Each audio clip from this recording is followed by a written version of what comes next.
اعوذ باللہ من الشیطان اللعین الرجیم بسم اللہ الرحمن الرحیم۔ السلام علیکم۔ السلام علی الحسین ولا علی بن الحسین ولا اولاد الحسین ولا اصحاب الحسین۔ ماہ رمضان المبارک۔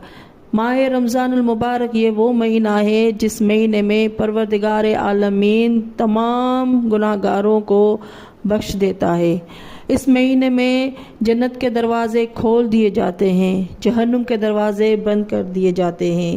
جو کوئی بھی اس مہینے میں ایام بیض میں 13، 14، 15 یعنی ماہ رمضان المبارک کی 13، 14، 15 تین دنوں میں کسی بھی وقت، کسی بھی ٹائم، کسی بھی جگہ دعائے مجیر پڑے گا تو پروردگار عالمین اس کے گناہ چاہے بارش کے قطروں کے برابر ہی کیوں نہ ہو بخش دے گا۔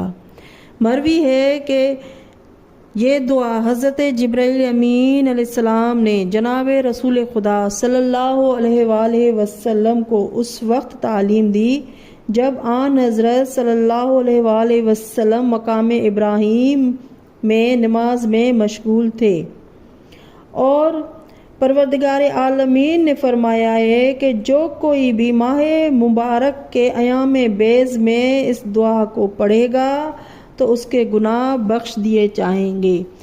کیا آپ نہیں چاہتے کہ آپ کے گناہ بخش دیے جائیں؟ چاہے درختوں کے پتوں کے برابر کیوں نہ ہو۔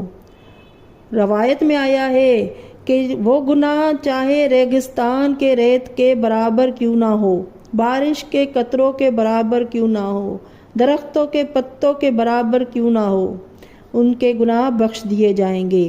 جو کوئی دعائے مجیر پڑھے گا رمضان المبارک کے ان 3 دنوں میں یعنی ایام بیض 13، 14 اور 15 میں، کوئی اگر غمگین ہے تو غم کا دور ہونا اس دعا میں ہے، کوئی اگر مریض ہے تو مریض کو شفا دینا اس دعا میں ہے، کوئی اگر تنگ دست ہے تو تنگ دستی دور کرنے کے لیے اس دعا کو پڑھے۔ یہ دعا 88 جملوں پر مشتمل ہے، اور اس دعا میں ہر جملے کا اختتام اجرنا من النار یا مجیر پر ہوتا ہے۔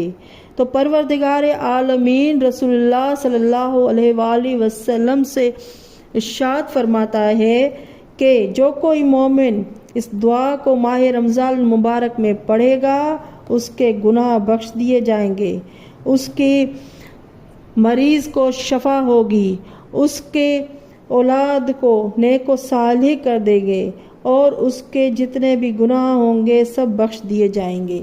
اللہم صلی علی محمد و آل محمد۔